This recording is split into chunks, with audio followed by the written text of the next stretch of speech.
It's an RKO Death interview with Professor Howard Williams, TM, and his guest.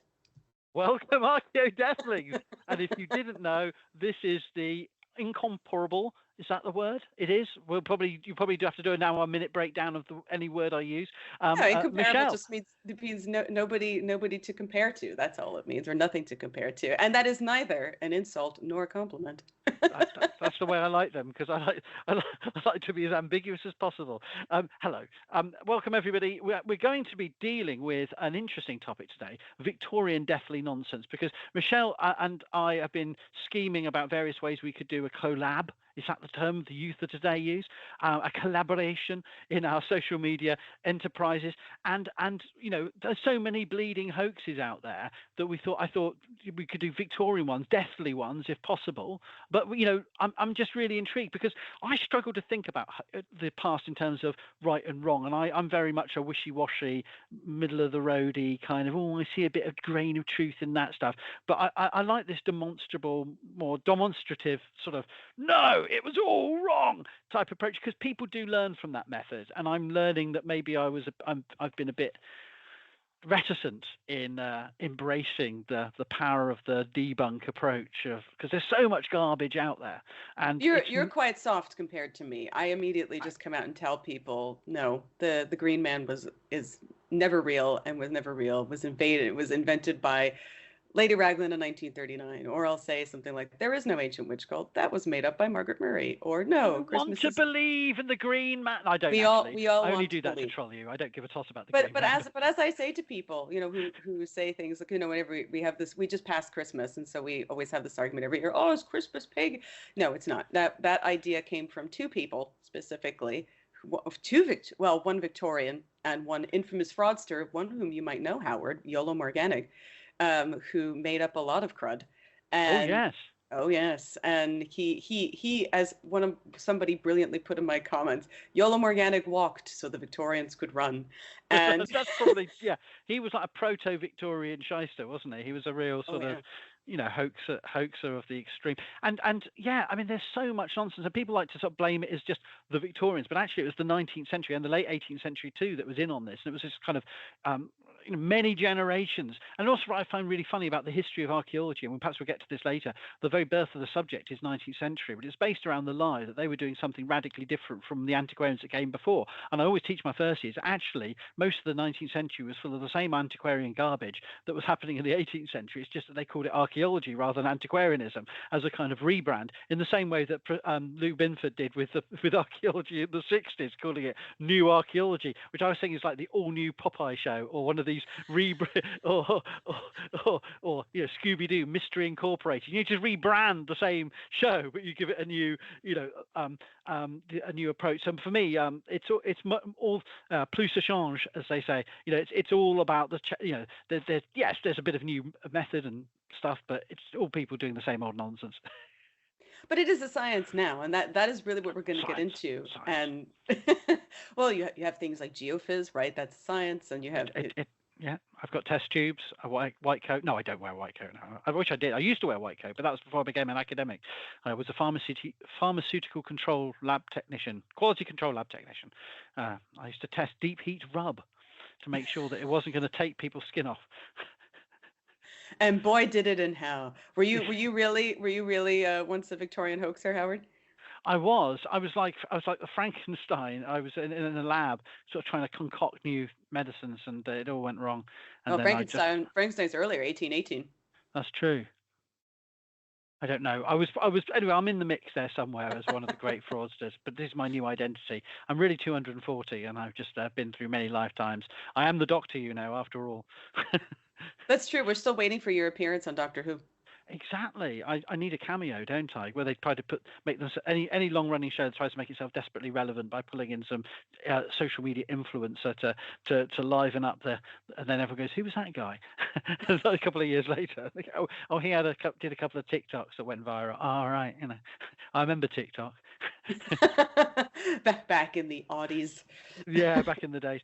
Anyway, already, I knew we'd probably go off piste, but that's part of the dynamic of these things, these longer format discussions. But I would like to hear from you as an expert debunker of Victorian hoaxes in all flavours, forms, and varieties. About anything spooky, deathly, mortuary, morbid that the Victorians made up. Because I said, I struggled to think in the sort of black and white of that's right, that's wrong. But most of the things the Victorians said was wrong, and they've been proven wrong in time. But they were even wrong at the time. And so I suppose, where do we start? Oh, there's a lot. I mean, the thing is that Victorians in general had a lot of sort of memento mori fetishism, and they really love their death. They love their spooky stories. Even spooky stories of Christmas was invented by the Victorians. But this whole idea of death in general pervaded a lot of I wouldn't say media, but a lot of their lives. Yes. And I think we should start with our favorite friends, the Crystal Skulls. Crystal Skulls, but they were in a movie. I saw it. They must be true. Yes, a documentary. It was a documentary. It was the best Indiana Jones film, apart from the more recent one, which I've forgotten, but I did enjoy. Yeah, I can't remember what it's so, called though. yeah, Indiana so Jones good. and the something or other. But that was actually quite fun. But I don't know. It's something that bothers me, and we talked about this on a previous program. Something that bothers me about the Indiana Jones and the Crystal Skull movies is previously the joy of Indiana Jones was always he found something that was legendary, that was not real, that you could only dream of, like the Ark of the Covenant or the chalice, right? I mean, obviously we know these objects may or may not have been based on real things, but nobody's ever found them, and that was the joy of Indiana Jones. And then comes Crystal Skulls, items that we know are fake, items that he, as an archaeologist, should know are fake. Even in his time, he should know that they're fake because they were pronounced fakes quite early, and he still doesn't know. And that is kind of the sad bit about that. Not only about the natives being locked into walls and things like that. That's also quite we sad. never found out why they were doing that. Hey guys, let's all just hide in a wall for half a century, because that's the way. Yeah, that'll get them. They'll be sorry. They thought we were extinct, but we're just hiding in the walls. I never really worked that out. I don't think we're supposed to, really, are we? I don't think Spielberg did either. But yeah, that to me was the sad bit about that movie is you're an archaeologist and you know that things belong in a museum, but you don't know that the crystal skulls are fake. And so obviously they are, and we all know that they are now. But according to legends, there's supposed to be 13 crystal skulls and only 12 of them have been found, or so people think. And the story is that if the 13 of them come together, they do something. Either they bring about some great calamity or they foretell some prophecy. And the crystal that the skulls are made out of, they're chloride inclusions. And they're only found in places like Madagascar and Brazil, absolutely nowhere near where they said they were from. So Howard, where did they say that they were from? Are we talking about the original claim? The Victorians, where did they say that I they actually were can't remember. Is it Mayan? They said that they were either Mayan or Incan. Yeah. And obviously the great study that was done on them not long afterward is that they were probably manufactured in Germany and likely at a workshop of Oberstein, which was renowned for crafting really cool looking objects from Brazilian quartz in the late 19th century. So we have a comparison of other weird shit that they produced. Yeah. We do. That they were known for making really interesting objects out of this particular Brazilian quartz, and trade in general in fake artifacts during the late 19th century was very well known. And this was even written about by Smithsonian archaeologists who said that the trade in spurious Mexican antiquities, and so this is a big thing. There was an antiquarian, because we had talked about a little bit of difference between archaeologists and antiquarians. There was a French antiquarian by an infamous fraudster, Eugene Bobon, who was an antique dealer, who was operating in Mexico City and between 1860 and 1880. And he had lots of stuff that he pawned off saying it was, oh yes, it's absolutely real, but absolutely none of the skulls in the museums that we know of were ever found in situ, ever. There were a couple of we know of quite a few of them. There are a couple of them that became most famous. One of them is the British Museum skull. That first, does the British Museum still have that one? I don't even know. I'm going to look it up. I'm going to see. Crystal Because skull. it first appeared in 1881 in the British Museum, and again, it was so. I've seen it though. I'm sure I've seen it, or maybe I imagined it. No, it's on their website. Yeah. So here we Okay, are. so they still have it. Yeah. Museum. It was acquired 1898. Object: the crystal skull, produced before 1881. Yep. Here we are. Although the spectacular appearance and representing considerable craftsmanship, the origins of this large carving of a skull in rock crystal are most this is classic. Let me just start this sentence again. This is the British Museum in a nutshell. In fact, although of spectacular appearance and representing considerable craftsmanship, the origins of this large carving of a skull in rock crystal are most uncertain. Purchased from Tiffany of New York in the late 1890s, the skull has passed through many hands and was said by J.F. Kuntz in 1890 to have originally been from. Oh, and it goes on, but this is written in proper long form essay format, originally from pre-Hispanic Mexico. Attempts to verify this on technological grounds have not proved successful. Although the stylization of the features of the skull is in general accord with other examples accepted as genuine Aztec or Mixtec carvings, the overall appearance does not represent an obvious example of Aztec or other Mesoamerican art style. This has clearly been lifted from pre-internet days. No one writes in sentences like this. When last examined by the British Museum Research Laboratory, the conclusion was that some of the incised holes forming the teeth seem most likely to have been cut with a jeweler's wheel than to have been produced by the techniques available to Aztec lapidaries. This is wonderfully written. This is actually, surprise, surprise. No, it doesn't actually give a citation to themselves, but this is written pre-modern internet short sentence.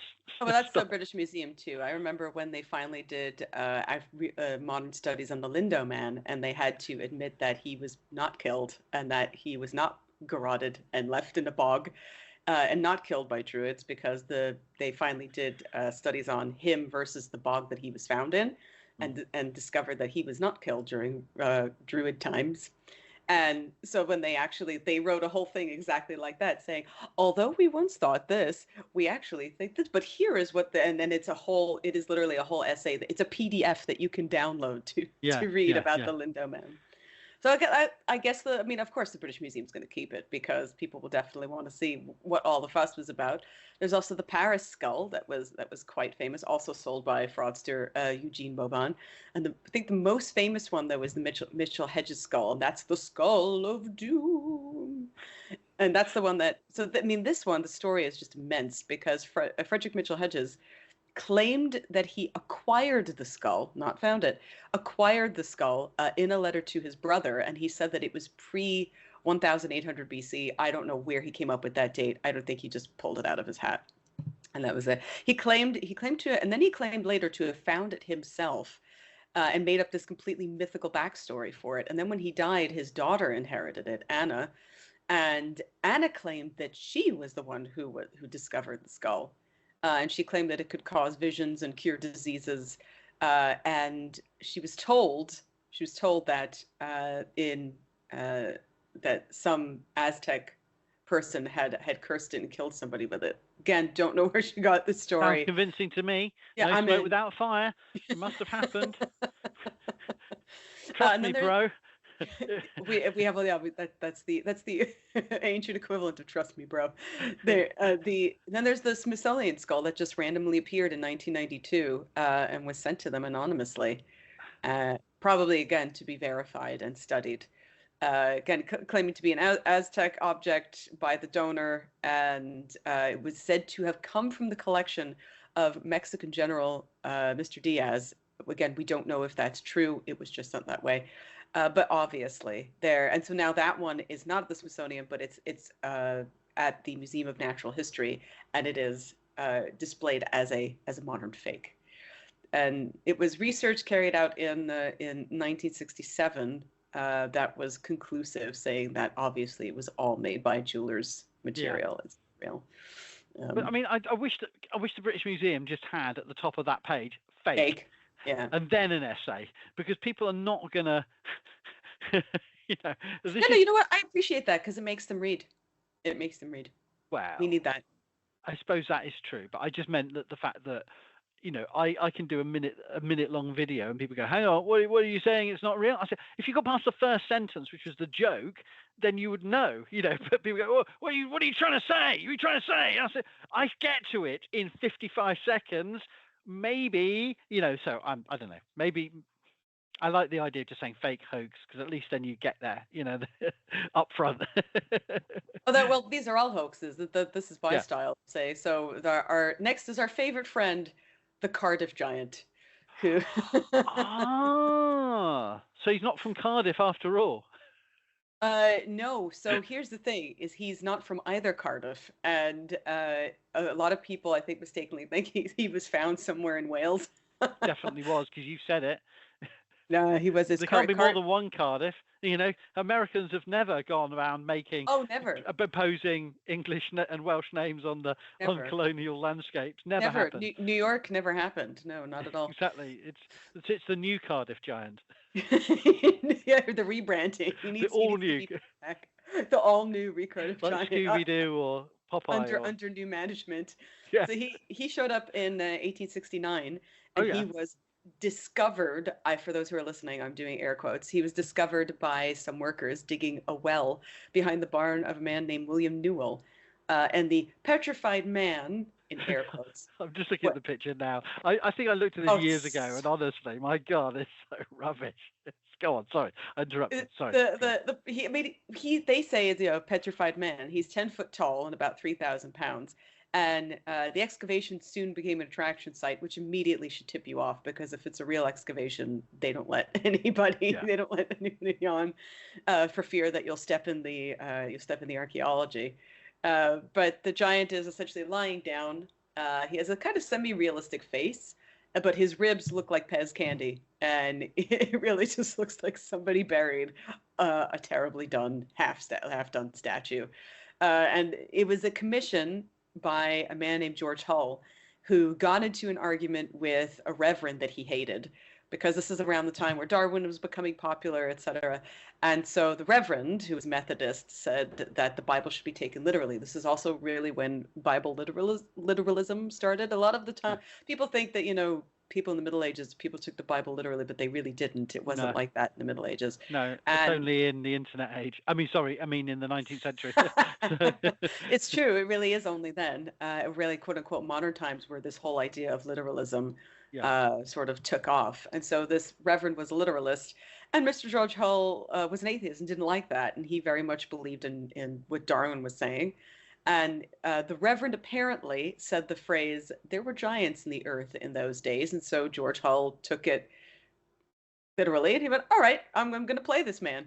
And he did it really to poke fun at this guy and make some money. Hull, he was pretty smart about it. He consulted a geologist for the project. He rubbed the statue with sulfuric acid to make the giant appear old. Yeah, I don't know how the people didn't die from the gas over there, but yeah, didn't. And he spent a goodly amount of money on this. He spent the equivalent of about $61,000 on this whole project. So, I mean, the man was a tobacconist. He had money to burn. So he had it transported by the railway to his cousin's farm. And what was his cousin's name? William Newell. And so they buried it, and then they left it for a year under ground. And so nearly a year later, Newell hired two random guys to dig a well on his property and told him where to dig. And so that's how they, quote unquote, found the petrified man, the Cardiff Giant. And so when you actually see it, you look at it, you go, oh, come on. This is so ridiculous. You can't believe he really looks like mortified Pez candy. How could they have believed for a second that this was real?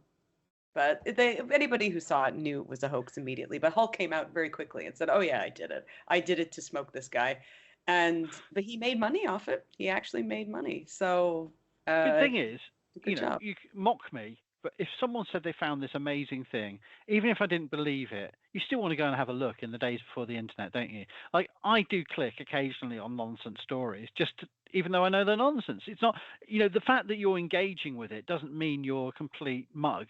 It's, many people, you know, well, I try not to, but my point is, a lot of people who engage with these, oh, I watch Ancient Aliens. I don't. I had to watch one section for Frederick, who's a Swedish podcaster, and my brain just fried. But Oh, I felt he made me watch the episode on Merlin, and it took me 2 hours to get through 20 minutes because I couldn't hard stop work. yelling.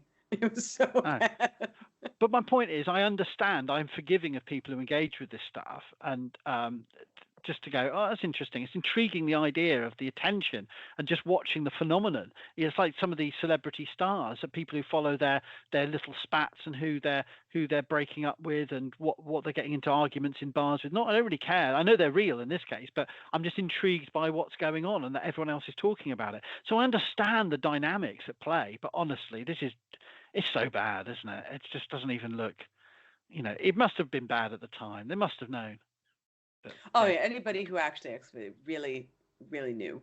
You could see it's a statue. You could see it's not a real person. It doesn't even have. Come on, it has no petrified anything. It doesn't have any kind of skin or no, it doesn't even have clothes. Got nothing. He would be mummified, or he would be semi-rotted away. Even bog bodies, the humic acid does things to your skin. Yeah. It doesn't do it. No, it looks like somebody whitewashed a stone statue and threw it on the ground. That's what it looks like. It's a very expensive statue. Is it still on display? Is it still a phenomenon that gets attention, or is it gone? Oh, it's got a resting place according to Wikipedia. Yeah. There's a photograph of it at the Finemore Farm and Country Village, whatever that is. These things live on. Yeah, he's still there. He's still there. So even in his non-life, he has a non-death. So giants are, just for people to appreciate, giants, the internet is flooded with fake images of archaeologists, very small archaeologists excavating very large, photoshops, images of giants. And the idea of the giants is not only biblical, but links to ancient mythology, and it's found in many different, folklores as well. And giants vary in size all the time. I live a little way from Shropshire, which is ram-packed full of Welsh giants. And the giants of Shropshire are very ethnically defined. They're all Welsh, and they hate the English Shropshire people. And that's probably with good reason. If they were Welsh giants, they'd be a bit they're Brittonic giants. They would be a bit knocked off with the people of Shropshire. So that seems to survive, at least in the stories. And so it's a widespread phenomenon, isn't it, of folklore and. But if your giants are so close, do you ever pop round for tea? No, they don't. I never get any kind of invites like that. I think they know I'm a miser and I don't have enough in the cupboards. But we've just had Christmas adverts by Sainsbury's, the supermarket chain, with the BFG. And I was going to do a video trying to decode the plot of these adverts, because it makes no sense. The idea of the plot is a baddie giant is stealing everyone's food. Sainsbury's replace the food. Then Sainsbury's helicopter away to some unknown destination the bad giant when he falls asleep from overconsumption, and they invite the BFG round for tea. And I'm just going, hang on, who's paying for all this then? And yeah, is Sainsbury's giving away that much food? How do they have a helicopter? And then what do they, this, and the final line is this: you don't have room for me. And the sort of Sainsbury's employee in a regional accent, of course, because it's Scottish accent, goes, "It's Christmas. We'll make room." I said, hang on. You're making room for a giant, and then it's almost like it's made up. I hate when these ads are so not realistic. I know, so but it's just like I'm just kind of like, what is the moral lesson here? And the moral lesson is that we're Sainsbury's and we're going to feed everyone for free, but we won't. Especially Sainsbury's, they're not going to do it. No way. No, exactly. So I don't know what the story is, but giants do appear in our pop culture ad nauseum, and my landscape around here is ram-packed full of giants. We have Welsh giants, we have Shropshire giants, which are Welsh in many ways. Yeah, so there's lots of real giants. Well, not real giants around here. There's a wonderful heritage trail near Corwen in the Dee Valley, where they a couple of years ago they put up the hill, because the hill has a view over Cydruin, which is an Iron Age hill fort, which has a story. It was made by a giant, And they put up the trail these huge, giant-sized objects like a fork and a pipe, and so that the kids could interact with these huge, giant artifacts and sort of, yeah, I thought it was really cool. Well, so if the giant artifacts are there, Howard, the giants must be real. Exactly. And in a few years' time, people will probably forget the story they put up there as a heritage trail, and they'll become something. Yeah. I did I a mean, you video could just about it, but you, who you knows could if you could just write it, just write it. Like, so for example, in our next hoax was the petrified man. Do you know this was the petrified man of 1882? no, I So don't this know is this a one. so this is a report that appeared in Territorial Enterprise in Virginia City, Nevada's local paper, in October 4th of 1862. And so I will, oh, sorry, 1862, 1882. So I will read to you the original report, Howard, and you will tell me whether or not this is real. Okay, I must tell you though, before I start, I hadn't heard about this before, but I've opened a page and it shows me an image, and I'm afraid I've already seen the image. So the image of this petrified man is now ingrained in my brain, but I'm trying to cope. Proceed. A petrified man was found some time ago in the mountains of South Gravelly Ford. Every limb and feature of the stony mummy was perfect, not even excepting the left leg, which was evidently been a wooden one during the lifetime of its owner, which lifetime, by the way, came to a close about a century ago, in the opinion of the savant who examined the defunct.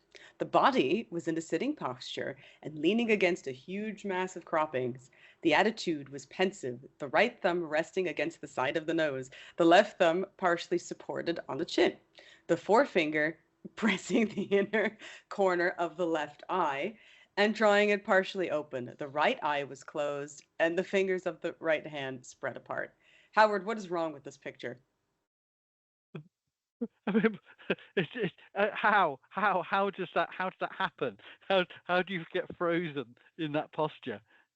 And so people believe this for quite a while, and the story went around the world. And would you like to take a guess as to who started the story, Howard? Who wrote this? The newspaper owner or the discoverer? So the quote unquote discoverer, whose name was Mark Twain, and he he actually worked for the Territorial Enterprise, and it was his first hoax. And he wrote it as a quote unquote string of roaring absurdities, which is hilarious. But he wrote it for a couple of reasons. He wanted to poke fun at there were many stories like this going around at the time. So people essentially, it was a way to get people to go to certain locations. So people would go and they would try to find it. And obviously it wasn't there. And he actually really did it to mock a local politician that he hated, a judge, Judge Sewell, who he really thought was an idiot.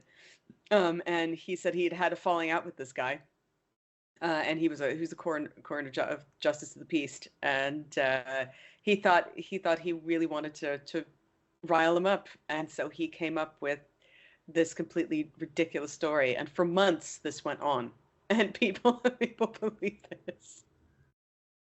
And it was reported in newspapers around the world until finally he came out and said, "No, I did it." And that was that. So I suppose it's kind of these stories are starting to assure me that archaeological or quasi-archaeological discoveries, um, while they're more widely distributed now by the social media, that people have always been gullible, and maybe that's assuring in some way. And he was a talented writer. I heard about this Mark Twain guy. He wrote some literature of some sort, I believe. So there is evidence that you need some skill to fool people as well. So maybe that's something to be consoled with. I don't know. I'm trying to look for positives here. The gesture is like this. Like, come on, you know.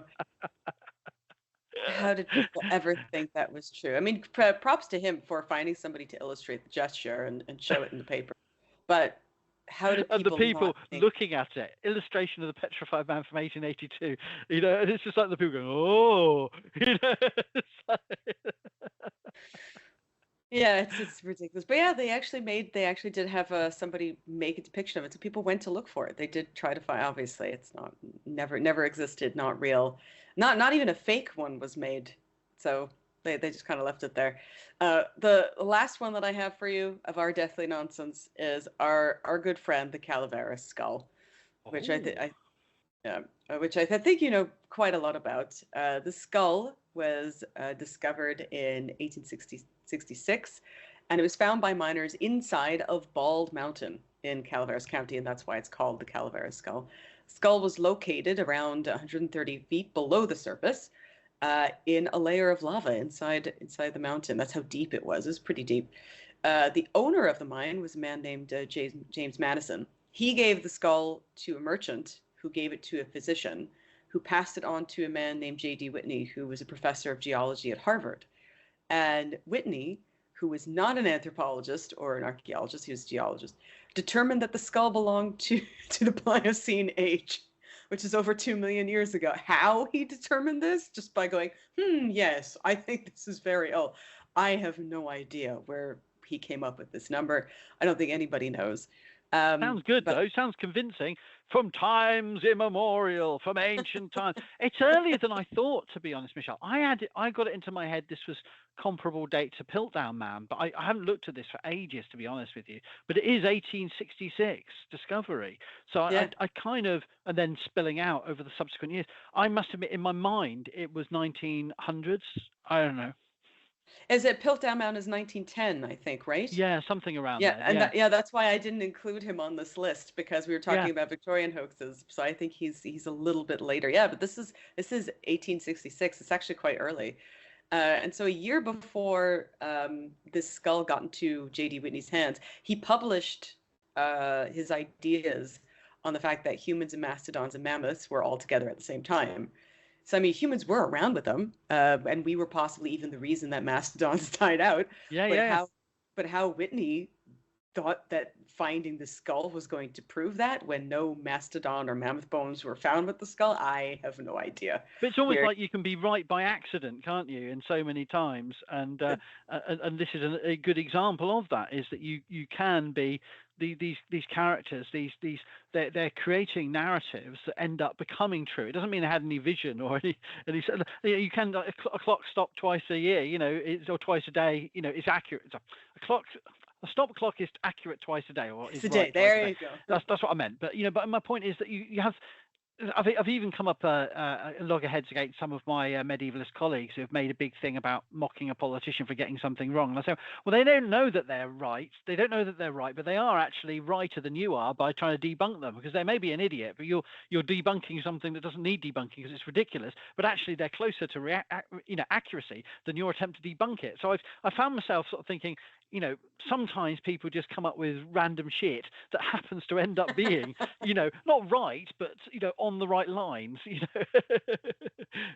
Exactly. And so Whitney just he shoot his shot, and so he decided, yep, this is how I'm going to prove myself right.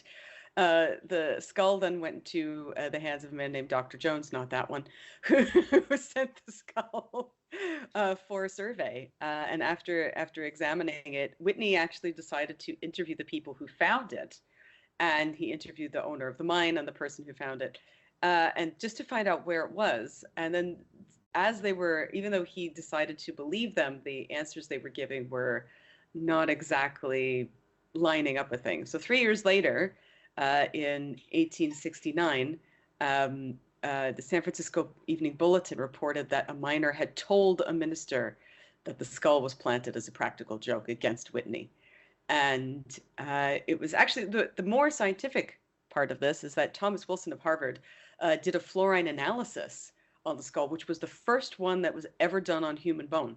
So that at least something good came out of this. Hmm. And then his results stated that obviously the skull was recent. But the creepier thing is nobody knows whose skull this is or where No. they got it. They determined that it is human, but nobody knows whose head this was. So they just got it and they put it in the ground. So I think that's the stranger part of the story, So is it that actually somebody. could be a Native American skull, and another example of disrespect to a Native American burial ground, or it could be a murder victim, or someone who died in the mine, or any kind of horrible thing. They did say that it is recent, but we don't know whose skull it is, and we maybe might never know. I don't actually know where the skull is now, unfortunately. But apparently, the miners who planted this hated Whitney so much because he was a stuffed shirt geologist from a swanky school. Yeah. And so they just wanted to prove that he was an idiot, and unfortunately, they got him pretty good. Furthermore, the person who sold the skull to these people, he was the one who actually planted it and was in on the joke, and he just didn't tell anybody. And again, you're like, where did he get a skull? And so he had one, and nobody knows where he got it. So that's it was an elaborate hoax that was put together by all of these people just to make Whitney look stupid. And I wonder how he felt after falling for the joke. Well, this is the thing, isn't it? It may seem elaborate, but at the time it may have seemed quite straightforward to people. And then there's the issue of, regardless of what the intent, and maybe it was intended as a short run thing, but once it's happened, these have lives of their own. And like Piltdown Man, they can spin out longer than people ever intended. And of course, the one I was going to add to myself, which isn't to do with human remains, but is memorial in itself, is of course just into the very end of the 19th century, of course, in the Kensington runestone, which we don't know whether there was a deliberate intention to fool an academic community or this was a very personalized. Was it a joke? Was it, we can never work out motivations. And so the archaeology of hoaxes is a subject in itself, because you've got to decode the motives and think through the implications. And then there are positives. It helps to push forward scientific analysis and helps us to sharpen our critical thinking skills. I mean, I'm not saying that hoaxes are good, but they certainly can lead to good, in the sense of forcing people to, well, if you think this is a hoax, what is the evidence for it? And what is the better idea? What is the better scenario? And so it keeps us on our toes in a healthy way. And so, while I don't want to be seen as seeing myself as simply in locking swords in gentlemanly camaraderie, type of, with pseudo archaeology, I think they're deeply pernicious and harmful narratives. But they can help us to, refine our theories, methods, and techniques in some ways. But honestly, they're so starkly rubbish, though, aren't they? And some of the, for me, the Kensington runestone is the one that I think, how did anyone indulge this? How did it, there's layers of potential justification for why people might think there could be possibly a medieval Scandinavian presence that far west, but it's so implausible. And but it's still people go every week. I get another comment. But what about the Kensington runestone? I go, what about it? But that shows. No, it doesn't. I was actually going to put, as a little bonus just for you, even though it doesn't have anything to do with death, I was going to put the Vinland map. Yes, of course. Now, because you're not a Viking, mate. So you're not a Viking. Now, the Vinland map is another one that people indulged for quite a while, didn't they? I can't remember the details off the top of my head. Yeah, people really thought it was real, but it really until the it was finally, there were tons of studies that were done on it. People thought it was real, but the ink that the Vinland map is made out of was not in production until the 1920s. And also the inscription in Latin on the back of the map is totally spurious. It's ridiculous. Come on, guys. And no matter how many times the universities do really, they take it into consideration. As you say, there is a science to finding out something is fake. And it was really in 1965 that it was definitive that it was absolutely fake. But unfortunately, there's nothing. The thing is that I think people believed it because it did point to something that is real, is that the Vikings were in North America long before Christopher Columbus, which is a true thing that happened. Yes. But they were here for 8 years maximum. And then they went, wow, this place is pretty terrible. And they just left. And that was it. There was no, at least as far as we know in this moment in time, that's correct. There is no settlements that we know of. And here being in Canada, L'Anse aux Meadows is not far from here. And I say not far, it's 22 hours away. In Canada, that's not far. So, it's quite close. Yeah. But that's as much as we know as they ever got to. So we can't really say otherwise. And we've never found evidence of an actual Viking colony here. It was as far as we know, it was a boat station that they used to fix things and then leave with. So, But Yeah. the funny thing I think is that when they found the ore in uh, Los Meadows, and they found the ore that the Vikings used, it was so poor in quality that I could just imagine them digging it up and just going, "Wow, this is a bit shit in it," and then they just leave and they just don't come back. Yes, it does. I mean, I suppose one of the things that captivates people is the mysteries, and human remains are not the only, but they're one of the key sort of touchstones of the past. They're a way we come face to face often with the skulls, at least literally face to face, but also we can connect to personal stories, and therefore there is something very emotive, very seductive, very tangible that connects us with that story. And so when you, even if it's completely ridiculous, whether it's a Fijian mermaid or something that is either human or partially human or humanoid, it is absolutely fascinates people. And the story of human evolution and the discovery of fossils is builds on that quest for people like us but not like us, the connections. And so I have a lot of sympathy with why people are duped by these sort of fossil human and early human narratives, because they're often in fragments, and some of the best evidence we have comes from tiny fragments. I was recently in the Archaeological Museum of Catalonia in Barcelona, and they have just a jaw of a Neanderthal. And I think, I can't tell you, I'm not the most well-traveled person, but I can't say I've ever been in many places where I've seen Neanderthal human remains, the actual thing, not some. There's so many, famous fossils, shared out to museums, and I forget if I've actually seen many actual real ones outside the Natural History Museum in London. And this was just like, wow, yeah, that's it, that's the real thing, isn't it? And then your brain is reconstructing an entire person from that one fragment, and it's absolutely captivating. And so for me, this is why I'm wishy-washy, Michelle, because I understand, and I understand I the want to urge. believe. I want to believe. I don't necessarily want to believe as much as I have sympathy in those that do. I feel, have sympathies for them, but not that much that I would indulge.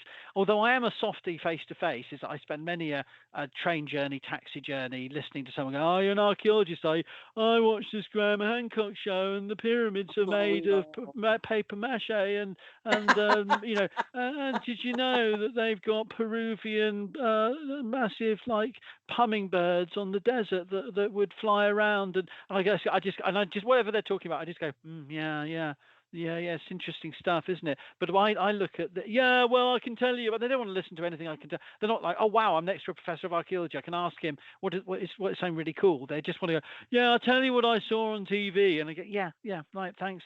Yeah, it's so I'm very See, but soft. I just this is why, Howard, we have to get you on the telly. This is why they can go, "That man from the telly told me something." yeah. No, I don't. I don't think I'll ever be on the TV. But I've done a few TV documentaries, but nothing. But I do need to be. Me and Archeo Wolf could do a road trip show where we just rant about every site we go to. Look at this bullshit. Yeah.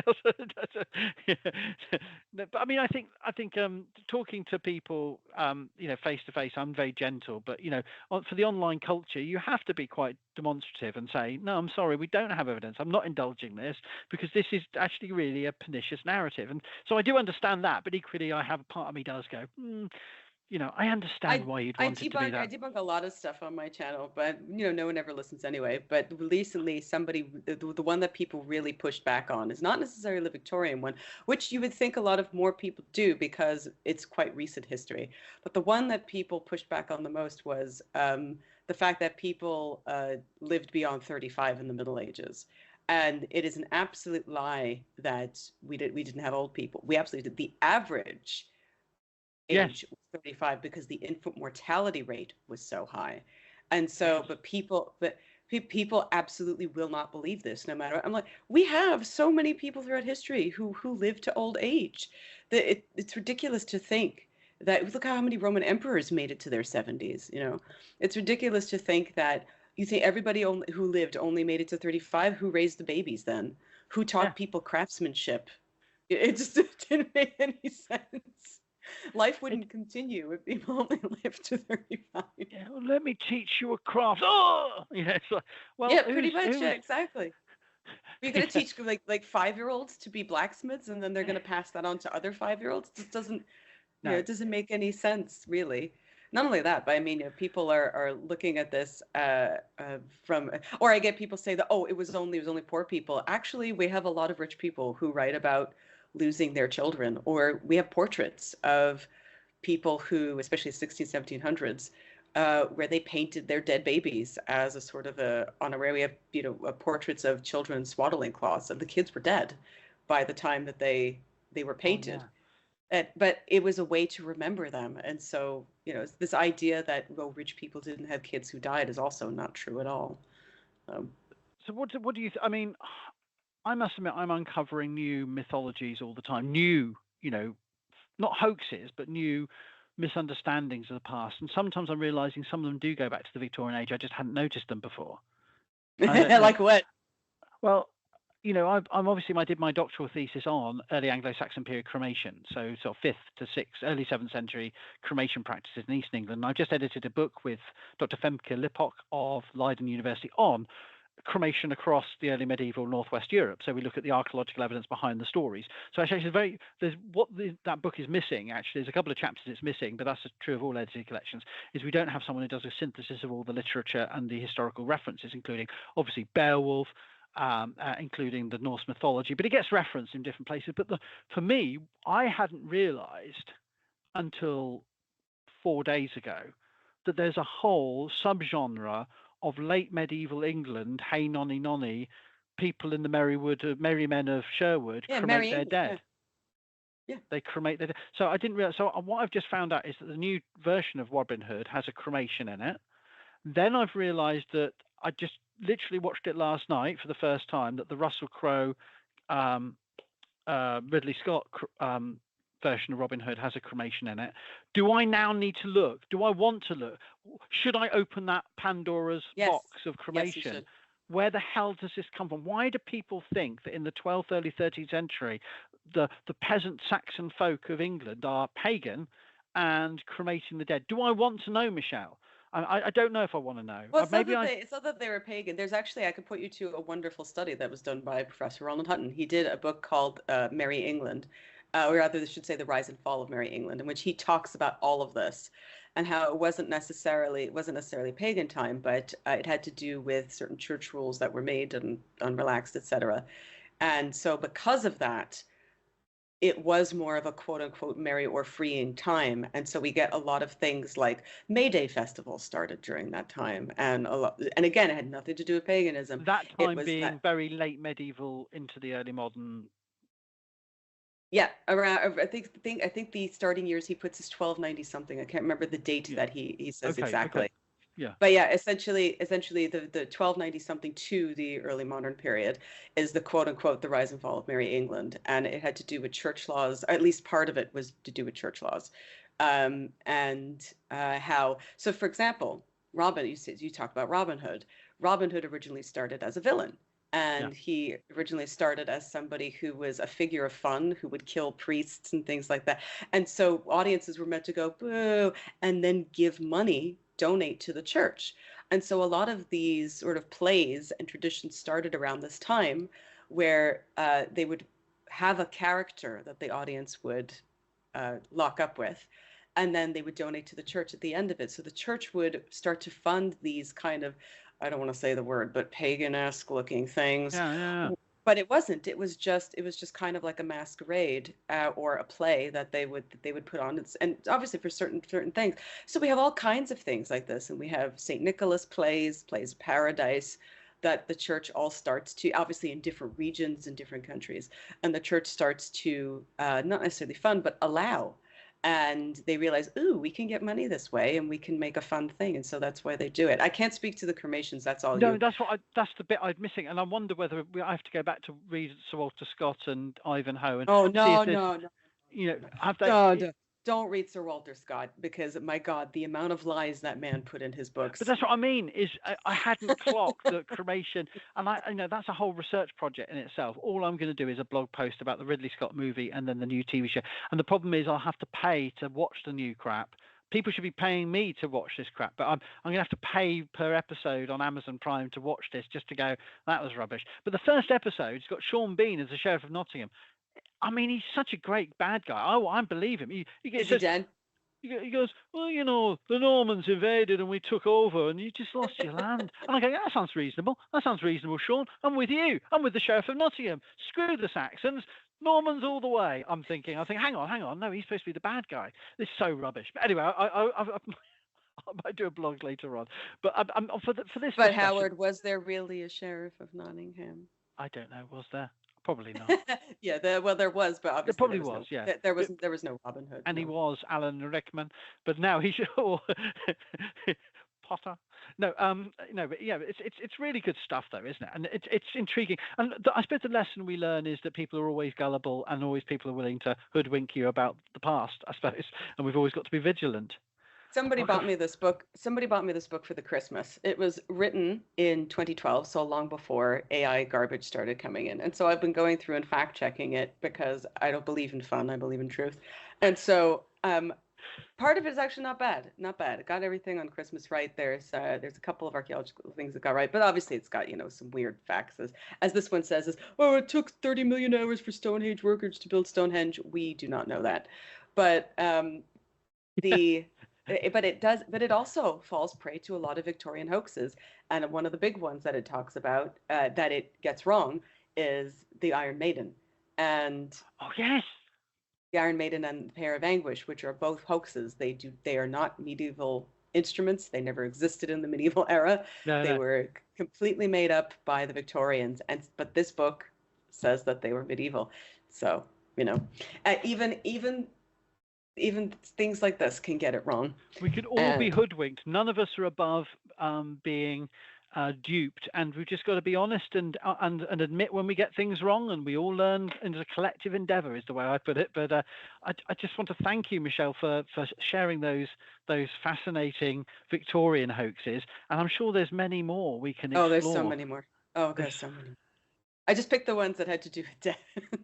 But remember, kids, that you take away anything from this conversation is if a Victorian said it, they probably lied. So and the dead were like. No, I had a fellow lecturer who was a bit of a dick, and he once told the students that the Iron Age cultures of East Yorkshire, the Arras culture, would ride bicycles into battle, which is why you find their bicycles in their graves. And what he's referring to is the dismantled chariots or carts on the wheels, and you've got this one burial that's between these two wheels.